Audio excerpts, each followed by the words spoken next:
Good morning. I'm Leafy. It's time for our weekly sentence. 又到了学习每周一句的时间了。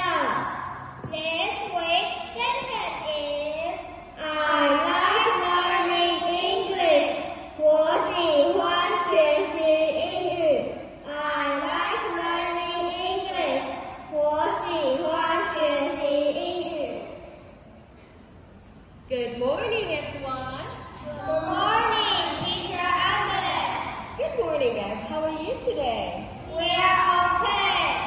So tell me, guys, what do you like learning most in the school?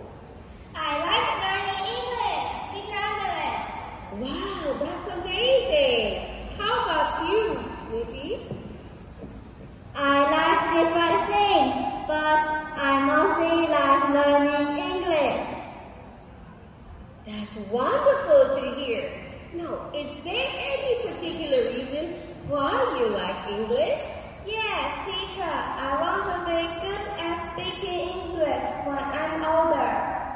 That's a wonderful goal. Now remember, if you want to be fluent in speaking English, you have to practice all the time.